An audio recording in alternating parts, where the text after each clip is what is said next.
Our story begins with a prologue. A young man finds himself in a life and death struggle. The young man seems to be fighting a massive monster. Although pretty strong to be fighting a creature of such demonic nature, he finds himself in a losing struggle. The creature gets the better of our combatant, our challenger. A valiant effort, but at the end finds himself getting overwhelmed. In a flashing moment before this warrior's life comes to an end, he finds himself reminiscing the face of a blonde man. With his dying breath, he manages to say, "Damn you." Meanwhile, Douglas finds himself at his father's funeral, talking to his son Jonathan while trying to convince him to wear the suit in order to honor his grandfather's memory. 10 years later, Jonathan finds himself at his own father's funeral. Jonathan shares a touching moment with his mother, Evelyn. Fast forward to the present time, Jonathan finds himself in a garage with his roommate Hayden. Hayden is working on his motorcycle and tries to get Jonathan to work on the bike with him. Jonathan, of course, is not interested. Their other roommate Paige comes to get the boys for drinks at their local bar, where Paige and crew meet up with their third and final roommate Colin and Paige's love interest, Grant. Grant systematically destroys all of the roommates in pool. As the roommates have a seat at a booth away from Paige and Grant, they're trying to get Jonathan's perspective on a debate the two have been having regarding the similarities between Jesus and Superman. Jonathan is of course not interested in partaking in the conversation. Jonathan leaves the bar to go home early because he has to be at work in the morning. As he walks out of the bar, a blonde man follows him out of the door. Jonathan gets home and hears a strange noise in his house. Naturally, it frightens him, so he picks up a baseball bat and notices the blonde man from the bar in his room. Jonathan attacks the intruder with the bat. When he swings the bat, he is in shock that the stranger blocked the attack without suffering any damage. The blonde man proceeds to inject Jonathan with a syringe. When his roommates get back home after a long night of drinking, they find Jonathan on the floor in a pool of his own blood. Jonathan wakes up in a hospital. His roommates are in the waiting area along with Grant. Grant gets a phone call and has to excuse himself. Jonathan explains to the authorities what had transpired before he lost consciousness, but no one believed him, except for Paige. Meanwhile, Grant, being honorably discharged, was asked to partake in a special project that would pay him handsomely. A woman named Olivia gives Grant this assignment. Olivia wants him to spy on Paige. For what reason? That's classified. Grant accepts the mission, but isn't very fond of Olivia. Jonathan is finally back home and has been having nightmares. Jonathan is scared of being alone in the house, but without requesting it, his roommates agree that at no point would he be left home alone. After some time has passed, Jonathan decided to go out for a run because he finally decided to stop feeling sorry for himself. He gets back from his run and notices a little boy in his living room. Moments later, a beautiful young lady comes out of the bathroom and introduces herself to him. Her name is Leah, and the little boy is her kid brother Jack.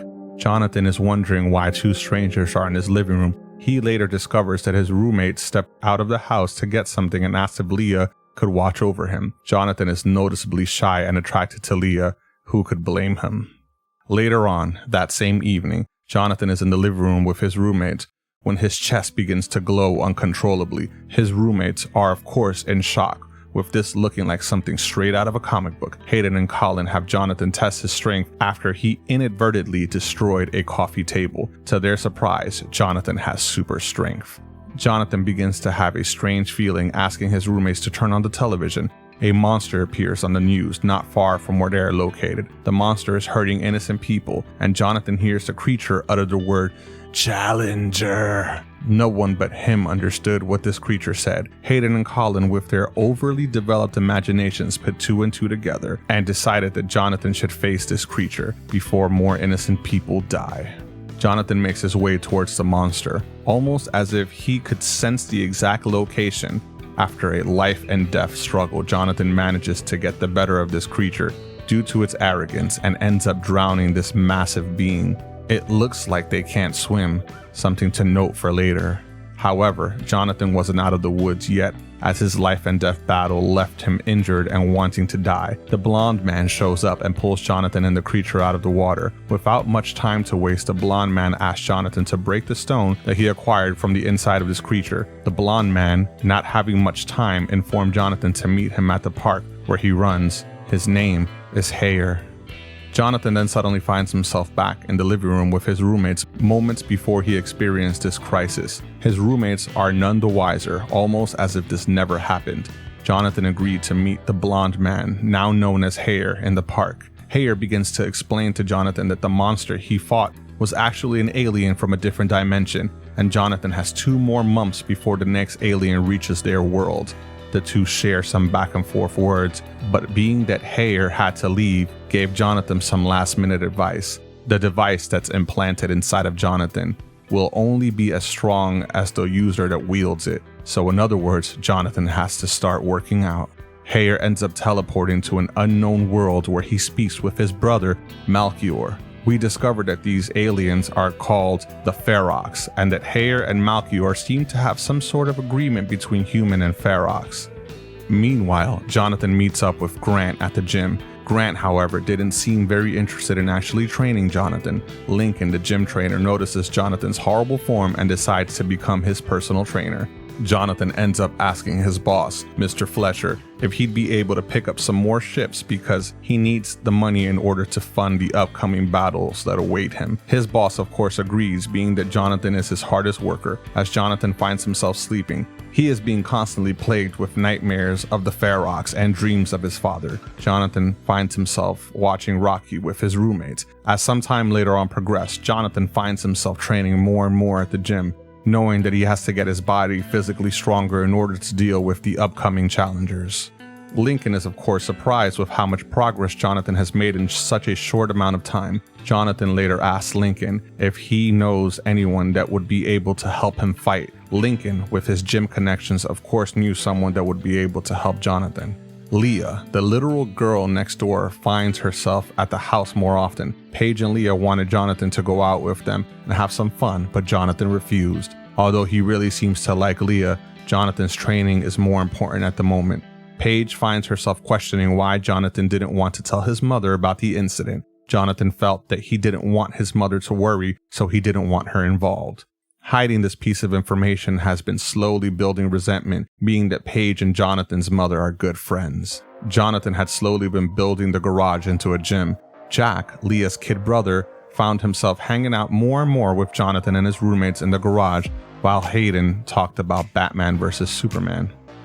Jonathan got off of the phone with the creditors at his bank, increasing his credit limit. He was starting to feel desperate, working more and increasing his credit limit just so that he could have money in order to fund his survival project. Meanwhile, Olivia reports her findings, and we soon find out that Grant Morgan has been feeding information to the government officials, keeping an eye on Jonathan and his entourage. Hare later shows up while Jonathan is training and decides to have a little one-on-one contest in order to see how much Jonathan has improved over the last 2 months. Hare expressed some concern, wondering if Jonathan was planning on bringing a metal bar to a fight with a Ferox. Hare later returns and presents Jonathan with a new gift, a weapon, a metal bar forged out of Borealis steel named Excalibur. Jonathan decides to take a break from training and goes out for a night of fun with his roommates and Leah to help celebrate Paige's birthday. Grant was there as well. Grant compliments Jonathan on his increased physical prowess.